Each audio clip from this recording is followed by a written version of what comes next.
नमस्कार, स्वागत है आप सभी का राज्यसभा टीवी में। मैं हूं आपके साथ अमृता चौरसिया। जय हिंद। रोजमर्रा की जिंदगी का हमारा ये अभिवादन हमारी अंतः चेतना में रचा बसा है। कैसे ये दो शब्द हम सब में एक नई ऊर्जा, एक आवेश, एक उमंग, एक जोश का संचार कर देते हैं। अपनी मातृभूमि के लिए हमारे कर्तव्यों के भाव को जगा देते हैं और राष्ट्रवाद की तेज लौ को प्रज्वलित कर देते हैं। आज की चर्चा में आज हम बात करेंगे भारत के मूर्धन्य क्रांति योद्धा नेताजी सुभाष चंद्र बोस की, जिन्होंने इस नारे को हमारा राष्ट्रीय अभिवादन बनाकर उसे राष्ट्रवाद का अमर मंत्र बना दिया। हम नेताजी की जन्म जयंती की 125वीं सालगिरह मना रहे हैं और सरकार ने ये निर्णय लिया है कि नेताजी की जन्म जयंती को देश भर में पराक्रम दिवस के रूप में मनाया जाएगा। पराक्रम को नेताजी के व्यक्तित्व का विशेष गुण बताते हुए उपराष्ट्रपति ने भी कहा है कि देश के लोगों को प्रोत्साहित करने के लिए नेताजी के जन्मदिन को पराक्रम दिवस के तौर पर मनाने का सरकार का जो फैसला है वो सराहनीय है। उपराष्ट्रपति एम वेंकैया नायडू ने इस मौके पर नेताजी सुभाष चंद्र बोस के जीवन से प्रेरणा लेने की बात युवाओं से कही है। उपराष्ट्रपति ने कहा कि नेताजी के लोकतांत्रिक आदर्श बलिदान और त्याग के सिद्धांतों पर आधारित थे। आपको बता दें कि 4 जुलाई 1943 को जब नेताजी ने आईएनए का नेतृत्व संभाला तो सैनिकों में देश प्रेम की बिजली सी दौड़ गई। इस मौके पर उन्होंने दिल्ली चलो का अमर नारा दिया। उन्होंने सैनिकों से ये वादा किया कि अंधेरे में, उजाले में, शोक में, उल्लास में, पीड़ा में, विजय में वो सदैव उनके साथ रहेंगे। और इस तरीके से सैनिकों में राष्ट्र प्रेम का आवेश दौड़ गया। नेताजी सुभाष चंद्र बोस की 125वीं जयंती पर कोलकाता के विक्टोरिया मेमोरियल में आयोजित मुख्य समारोह में प्रधानमंत्री ने भी कहा कि जब देश आत्मनिर्भर भारत के संकल्प के साथ आगे बढ़ रहा है तब नेताजी का जीवन, उनका हर कार्य, उनका हर फैसला हम सभी के लिए बहुत बड़ी प्रेरणा है। तो आज की इस चर्चा में हम बात करेंगे नेताजी और उनके आदर्शों की। और चर्चा में मेरे साथ दो बेहद खास मेहमान जुड़े हैं। आपसे उनका परिचय करवा दूं। जेएस राजपूत हैं जो कि सदस्य हैं नेताजी जयंती समारोह जो समिति है उसके। सर, बहुत स्वागत है आपका राज्यसभा टीवी में। साथ ही डॉक्टर मक्खन लाल हैं, जाने माने इतिहासकार हैं। आप दोनों का बहुत स्वागत। और चर्चा की शुरुआत जेएस राजपूत जी मैं आपसे करना चाहूंगी। हम नेताजी सुभाष चंद्र बोस की जन्म जयंती की 125वीं सालगिरह मना रहे हैं और नेताजी के जन्म दिवस को हर साल 23 जनवरी को पराक्रम दिवस के तौर पर मनाने का सरकार ने निर्णय लिया है। और जो समिति है इस जयंती समारोह की, उसके आप सदस्य भी हैं। हम समझना चाहेंगे कि नेताजी का जन्म दिवस पराक्रम दिवस के तौर पर आखिरकार क्यों मनाया जा रहा है? इसे समझना बहुत आसान है। मैं जब करीब 15 साल का था उस समय की स्थिति ये थी, यानी 1955 के आसपास जी 55-60 कि जैसे ही नेताजी का नाम हम लोग सुनते थे एकदम सबके हृदय में जोश भर जाता था और ऐसा लगता था कि इससे बढ़िया बच्चों को, युवाओं को प्रोत्साहन देने के लिए, उनमें नई ऊर्जा भरने के लिए और कोई है ही।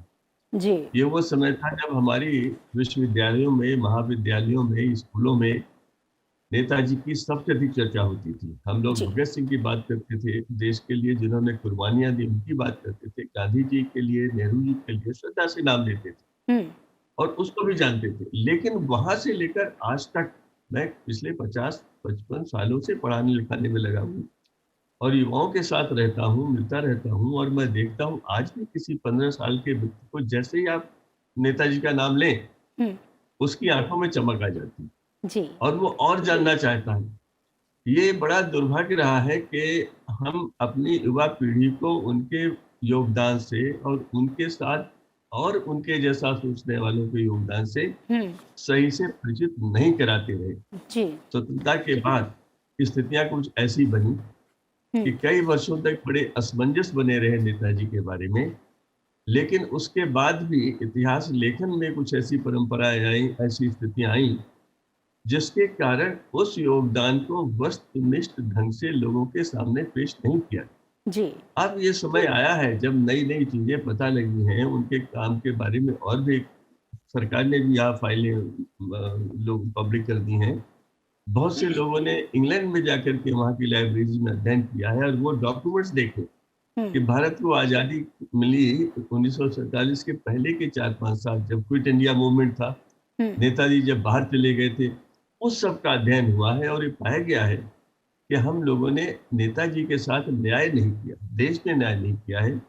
वैसे भी मैं ये छोटी सी बात कहता हूँ, क्यों मनाना चाहिए? इसलिए मनाना चाहिए कि आज दिल्ली में नेताजी की यादगार में कौन सी ऐसी जगह है जहाँ पर आप किसी दूसरे देश के राष्ट्रपति को या वहाँ के प्रधानमंत्री को ले जा सकें और उन्हें श्रद्धा सुमन अर्पित कर सकें? दिल्ली में नहीं, जी, जबकि ये सही नहीं है। देश के लिए ये बहुत ही सोचने, समझने, विचार करने की स्थिति है और मुझे बहुत अच्छा लग रहा है जी, कि देश के प्रधानमंत्री ने और लोगों ने इस पर विचार किया और आज पहली बार इस उत्साह के साथ, इतने जोश के साथ सारे देश में उनका जन्म जयंती एक वर्ष चलेगा ये कार्यक्रम जी, मनाया जा रहा है। देश के बड़े-बड़े लोगों को एक साथ इकट्ठा किया गया है और मैं तो आज भी दंग हूँ कि इतने युवा पूछ रहे हैं, क्या बात है इस बार क्यों ऐसा हो रहा है? तो उनको बताना और आप लोग जो कर रहे हैं उस सबको मिला कर के मैं देखता हूँ कि अब जी, देश के बच्चों को जानना चाहिए। 1-2 बात और कहता हूँ कि अंग्रेजों ने हमारे ऊपर शासन इसलिए किया क्योंकि उन्होंने एक नीति बनाई, भारतीयों को भारत से अलग कर दो। डीलिंग इंडियंस फ्रॉम इंडिया, अपनी संस्कृति, अपनी विरासत से दूर करो जी, और वे सफल हुए। हमारा काम है उसको जोड़ना। हमारा काम है उस इतिहास को पूरे ढंग से हर बच्चे को की जानकारी में लाना, जिसमें बलिदान है, राष्ट्र प्रेम है, जिसमें तेज है, जिसमें जोश है, जिसमें होश है और साथ ही साथ सोच भी है, जी, भविष्य का सोच भी है। जी, ये सब कुछ हमें नेताजी के व्यक्तित्व में मिलता है। जी, बिल्कुल। डॉक्टर मक्खनलाल, मैं आपका रुख करना चाहूँगी। जे.एस. राजपूत जी ने जो बातें कहीं, कहीं न कहीं उन्हीं का ज़िक्र उपराष्ट्रपति ने भी अपने संबोधन में किया, प्रधानमंत्री ने भी अपने संबोधन में किया कि नेताजी के जो आदर्श थे, जो उनके विचार थे, सिद्धांत थे, उनसे प्रेरणा लेने की ज़रूरत है। और आज अगर हम 21वीं सदी की बात कर रहे हैं, तो वो और भी ज़्यादा प्रासंगिक हो जाते हैं। इसे कैसे देखते हैं आप? देखिए, राजपूत सर ने जो जो बातें बताई, उन्हीं को थोड़ा सा हम आगे बढ़ाते हुए आपको बात कहते हैं। जी। मैं चूंकि इतिहास से जुड़ा हुआ व्यक्ति हूँ, तो इतिहास पे ही ले जाऊंगा। हुँ, हुँ। वास्तविकता ये है कि हमें इतिहास को अगर समझना है तो 1937-38 में जाना पड़ेगा। 1938 में सुभाष चंद्र बोस कांग्रेस के प्रेसिडेंट बने और 1 साल पूरा करने के बाद 1939 में वो दोबारा जब कांग्रेस के प्रेसिडेंट बनना चाहते थे, तो गांधी जी ने, और तो लोगों को छोड़ दीजिए, गांधी जी ने अपोज किया और सुभाष चंद्र बोस ने गांधी की बात न मानते हुए उन्होंने कहा कि ये प्रजातंत्र है, हम इलेक्शन लड़ते हैं। जी। तो चलिए, गांधी जी ने सुभाष चंद्र बोस के खिलाफ पट्टाभी सीतारमैया को खड़ा किया और ये कह के खड़ा किया कि पट्टाभी सीतारमैया की हार मेरी अपनी हार होगी। इसके बावजूद सुभाष चंद्र बोस जीते। यह उनकी देश में कांग्रेस के अंदर लोकप्रियता को बताता है, उनका विराट व्यक्तित्व को बताता है कि इवन गांधी जी को भी वो इलेक्शन में हरा सकते थे। उसके बाद से जो चीजें हुई, थोड़ा बहुत इतिहास में पता है, लेकिन वास्तविकता ये है, इतिहास ने उनके साथ न्याय नहीं किया। इतिहासकारों ने, मैं खुद इतिहासकार हूं इसलिए मैं जरा कटु शब्द इस्तेमाल कर रहा हूं, बेहद चाटुकारों की तरह व्यवहार किया और कभी भी उनको उचित स्थान देने को न दिया। और मुझे संदेह है कि तमाम इतिहासकार क्या ये जानते हैं कि इंदिरा गांधी, राजीव गांधी, सोनिया गांधी का असली गांधी से कोई संबंध नहीं है। वो नेहरू परिवार या फिरोज गांधी परिवार से संबंध रखते हैं? नहीं, विश्वास कीजिए। लेकिन सबसे बड़ी बात यह है, हमें जरा आज ओपन करना पड़ेगा जी। कि 1946 के एंड में नेहरू एटली को पत्र लिखते हैं कि I understand Subhash Chandra Bose is a criminal, जैसे नाजीज थे, war criminal, he is war criminal of Britain and I hope the action will be taken accordingly. तो ये पहले प्राइम मिनिस्टर, अभी भारत की आजादी 15 अगस्त 1947 जरा दूर है, वो एटली को पत्र लिखते हैं। और उसके बाद जो परंपरा शुरू होती है, थैंक्स टू दिस गवर्नमेंट, इस गवर्नमेंट ने तमाम डॉक्यूमेंट, तमाम फाइलें जो खोली हैं, उससे साफ पता चलता है, जब उसको क्रोनोलॉजिकल ऑर्डर में पेश कीजिए तो तमाम फाइलें डिस्ट्रॉय की गई। अब एक चीज और, उसके बाद फिर आएंगे जी। रही बात सुभाष चंद्र बोस और आईएनए के कंट्रीब्यूशन की, हम्म 1976 में, 70 के दशक में ब्रिटिश गवर्नमेंट ने ट्रांसफर ऑफ पावर, ये सामने रखिए, मैं जरा दिखाना चाहूंगा, हम्म ट्रांसफर ऑफ पावर नाम की किताब छापी 13 वालूम में। हर वालूम 1200-1300 पेज का है, और ये कोई लिखित इतिहास नहीं है, हम्म ये डॉक्यूमेंट्स हैं। These documents contain governments correspondence, British government की और भारत के सरकार की, लॉर्ड वेवेल वगैरह की। और वॉल्यूम 6 जो है आईएनए और नेताजी से डील करता है पूरा, और लॉर्ड वेवेल किंग को लिख रहे हैं, इटली को लिख रहे हैं जी कि आईएनए और नेताजी की वजह से जो परिस्थितियां इस देश में उत्पन्न हुई हैं, अब अंग्रेजों का शासन कर पाना असंभव है। मीनिंग देयर बाय कि अब हम इसको छोड़ दें तो बेहतर होगा, हम शासन नहीं कर पाएंगे। इस बात को 1976 में ये सारे डॉक्यूमेंट छपे। हमें ये ताजुब है, इतिहासकारों ने, पत्रकारों ने, किसी को ये पता ही नहीं है कि वॉल्यूम 6 में छपा क्या है, किसी ने कोई जिक्र नहीं किया। ये दुर्भाग्य की बात है जी। हमें पूरी उम्मीद है कि बाकी बची फाइलें भी ये सरकार खोलेगी, और एक जो नई शुरुआत हुई है, मोदी जी ने जो शुरुआत कई साल पहले शुरू की थी, ये आगे बढ़ेगी। और मुझे इसमें कोई संदेह नहीं कि नेताजी का मैसेज छोटे से छोटे उम्र वाले लोगों पे, जैसा राजपूत जी ने कहा, यंग लोगों में जाएगा जो उसके भविष्य है। एक चीज और कह के मैं खत्म करूंगा, प्राइम मिनिस्टर ने यलेसी और यलोसी की बात की, line of actual control, line of, Netaji न केवल यलेसी यलोसी के पर बहुत सतर्क थे, उनकी राइटिंग्स वगैरह पढ़िए, 1933 में इंडियन हिस्टोरियल छपी थी जी। साफ कहते हैं कि आजादी ही बहुत नहीं है, आजादी के साथ हमें जिम्मेदारी और डिसिप्लिन के साथ रहना पड़ेगा, जिससे कि हमारे देश की अंदरूनी ताकत न केवल बढ़े बल्कि डिस्टर्बेंस भी न होने पाए। जी।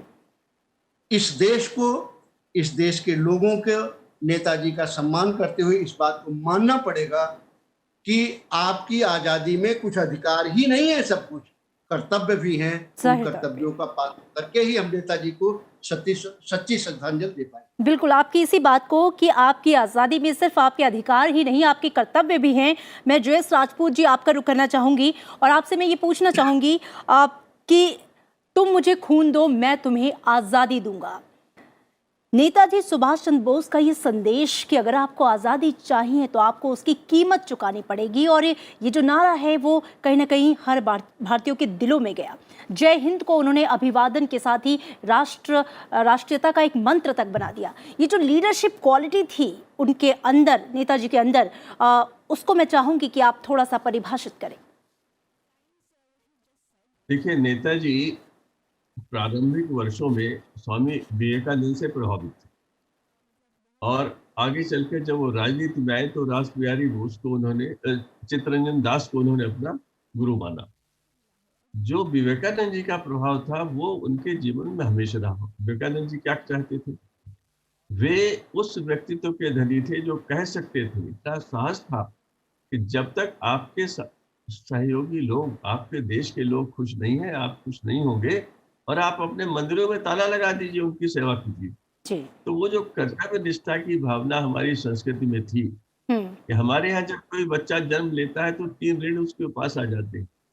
इसीलिए हम कहे जाते हैं कि हम ड्यूटी ओरिएंटेड सोसाइटी है, ऋषि, दैव, पितृ, ज्ञान के प्रति, समाज के प्रति, राष्ट्र के प्रति, प्रकृति के प्रति, ये सारा काम उसी बात को कहते थे। जब वो कहते मुझे खून दो, खून क्यों दो? तो ये इस देश के लिए तुम्हारा समर्पण होना चाहिए, और उसी समर्पण का उदाहरण उनका जीवन रहा है। वो जब पहली बार राष्ट्रपति बने कैसे, उन्होंने और विठल भाई पटेल ने जिनीवा में एक पत्र लिखा था, और उसमें कहा था कि बहुत दिन हो गए अब अहिंसा करते, ये अहिंसा से काम चलेगा नहीं। गांधी जी के जब वो चीज पता लगी तो गांधी जी ने, अब इसे प्रतिक्रिया कहें या जो भी उनकी रणनीति रही हो, कहा उनको अध्यक्ष बना दिया, और वे अध्यक्ष बनाएंगे। लेकिन उनकी जो बात कहने की शक्ति थी, सच को बोलने की शक्ति थी, वो संभवतः लोगों को पसंद नहीं आई। इसीलिए जब दूसरी बार उनका पुनः वो अध्यक्ष पद का चुनाव लड़ना चाहते थे तो विरोध हुआ। और इतना विरोध हुआ कि बाद में उन्हें लोगों ने कार्य करने नहीं दिया, क्योंकि गांधी जी के विरोध करने का साहस और किसी में नहीं।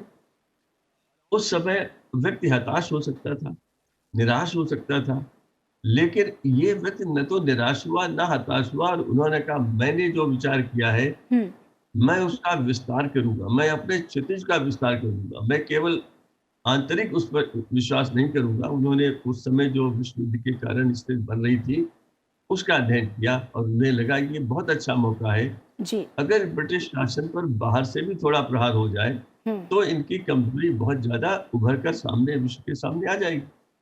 और उसके लिए जो संगठन क्षमता, देखिए बच्चों को बहुत सी चीजें सिखानी पड़ती है, बतानी जी। पड़ती है, फिर वो अपना स्वयं सोचते हैं। आज के युवाओं को संगठन क्षमता के बारे में अगर बताना हो तो जो संगठन क्षमता का उदाहरण नेताजी ने दिया, निकलकर देश से बाहर, फिर जर्मनी और जापान तक पहुंचना, उसकी बड़ी कहानियां हैं, इतिहासकार उसके बारे में जानते हैं।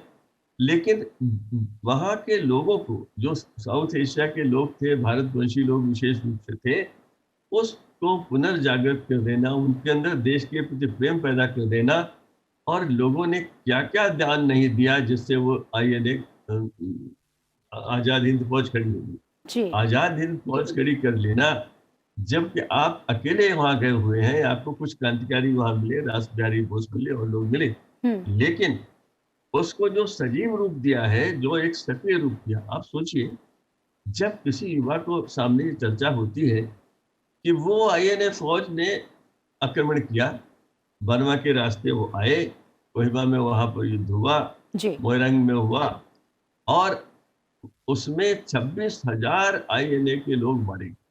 कितना बड़ा बलिदान है ये। 60,000 की सेना थी उनकी और 26,000 मारे गए।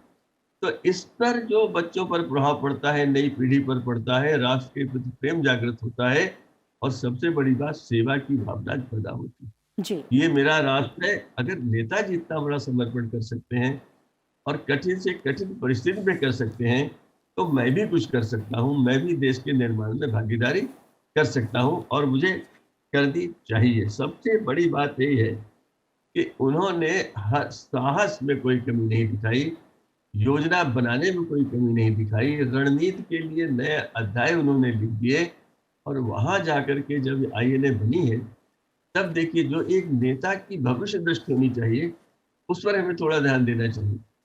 उन्होंने महिलाओं की फौज बनाई, यूनिट बनाई, रानी झांसी ब्रिगेड बनाई। जी। महिलाओं को समान अधिकार मिलने चाहिए, उनका सम्मान होना चाहिए। वहां पर भारत के सब धर्मों के लोगों को उन्होंने साथ में जोड़ दिया। आज दुनिया भर में कहा जाता है कि बच्चों को तैयार करना है लर्निंग टू लिव टुगेदर, लोग साथ साथ रहना सीखें, विविधताओं के साथ रहना सीखें। आज से 80 वर्ष पहले नेताजी ने एक उदाहरण करके दिखाया कि देश का जहां तक संबंध है वह सर्वोपरि है। आपका धर्म, आपका पंथ, आपके विचार, आपका रहन सहन, खान पान, संस्कृति, ये सब आपके हैं, उनको प्रिजर्व करिए, उनका सम्मान करिए, लेकिन देश के लिए बलिदान करने में सर्वस्व निछावर करने को तैयार रहिए। कितने उदाहरण है इस बात के कि लोगों ने अपना सब कुछ निछावर करके नेताजी के चरणों में अर्पित कर दिया। ये तैयारी कर लेना कोई आसान काम नहीं है, और इसी का उदाहरण हमारे सामने आया है। इसीलिए देश आज कृतज्ञता से उन्हें याद करता है। जी बिल्कुल, ये तभी संभव है जब बेहद लोकप्रिय नेता और जो नेतृत्व करने की क्षमता थी वो अपने आप में अपार, अतुलनीय थी कहीं ना कहीं नेताजी के अंदर। डॉक्टर मक्खनलाल, मैं आपका रुख करना चाहूँगी। आपने थोड़ी देर पहले जिक्र किया था कि इतिहास ने उनके साथ न्याय नहीं किया। नेताजी का जो कंट्रीब्यूशन रहा है इस देश को में राष्ट्रभक्ति की जो भावना है उससे ओतप्रोत करने में, जो स्वतंत्रता संग्राम है उसमें जो उनकी भूमिका और उनका जो योगदान है, आपको लगता है कि इतिहास को दोबारा से लिखे जाने की ज़रूरत है, किताबों को दोबारा से पलटने की ज़रूरत है, ताकि हमारी जो युवा पीढ़ी है, नए लोग हैं, नए बच्चे हैं, वो उनके आदर्शों को गंभीरता से, गहराई से समझ सके? देखिए, इसमें मुझे कोई संदेह नहीं है कि इतिहास को लिखा जाना, उसके परिप्रेक्ष्य में साक्ष्यों के साथ लिखा जाना बेहद जरूरी है। और राजपूत जी यहाँ बैठे हैं, वो जब NCERT के डायरेक्टर थे तो उन्होंने किताबों को फिर से परिमार्जित करके लिखवाया, और जितनी ऐसी विभूतियां थी जिनके बारे में इतिहास ने न्याय नहीं किया। आप हमेशा ये ध्यान रखिएगा, जी। इतिहास न्याय न करना और करने की बात नहीं है, इतिहासकारों ने न्याय नहीं किया। इतिहास गलत नहीं था। आज भी इतिहास जो है वो साक्ष्यों पे आधारित होना चाहिए जी। लेकिन इतिहासकारों ने जिस भी, चाहे वो लेफ्ट के रहे हो, चाहे मैं इतिहासकार हूँ, मैंने बहुत कटु शब्द इस्तेमाल किया अपने साथियों के लिए। उन्होंने इतिहासकार की हैसियत से बात नहीं की, चाटुकारों की हैसियत से बात की, एक दरबारी कवि की हैसियत से बात की, दरबारी इतिहासकारों की हैसियत से बात की। राजपूत जी जब निदेशक थे तो उन्होंने उसको ठीक करने की कोशिश की जी। और 2004 में वो पुनः सब कुछ हटा दिया गया। वो अपनी जगह पे है, मैं उसमें नहीं जाना चाहता, लेकिन मैं ये जरूर कहना चाहूंगा कि इतिहास तथ्यों पे अगर आधारित रहे, डॉक्यूमेंट्स पे आधारित रहे तो कोई दिक्कत नहीं आती। इतिहास कभी बेईमानी नहीं करता, इतिहासकार बेईमानी करते हैं। और जैसा मैंने कहा, मुझे बहुत अफसोस है इस बात का, एक बात बहुत दुख के साथ कह रहा हूं कि वॉल्यूम 6 पावर जो है, ट्रांसफर ऑफ पावर, वॉल्यूम 6 1976 में आया था, 46 साल पहले। ये किसी इतिहासकार का लिखा हुआ इतिहास नहीं है, किसी प्राइवेट पब्लिशर का नहीं है। Her majesty's government stationery department, queen की स्टेशनरी डिपार्टमेंट के ऑफिशियल डॉक्यूमेंट 1280 पेजेस में छपे। मुझे ये ताजुब है कि 46 वर्षों में कोई इतिहासकार ये नहीं पॉइंट कर रहा है कि आखिर अंग्रेजों ने आपस में, यानी वायसराय का ऑफिस, प्राइम मिनिस्टर ब्रिटेन का ऑफिस, किंग का ऑफिस और कांग्रेस के नेता आपस में क्या लिखा पढ़ी कर रहे हैं और फैक्चुअल बात क्या है। यानी जब लॉर्ड वेवेल ये कहें कि नहीं, जिस तरह से नेता सुभाष चंद्र बोस, नेताजी वो नहीं लगते, सुभाष चंद्र बोस और आईएनए ने परिस्थितियां पैदा कर दी हैं, अब हमें देश छोड़ने के अलावा कोई रास्ता नहीं है। ये सारी चीजें हमारे इतिहास की किताबों में आनी चाहिए, बच्चों में जानी चाहिए, पाठकों में जाने, सत्य बात जानने का सबको अधिकार है जी। और यह छपना चाहिए। ओरिजिनल लेटर की कॉपी है।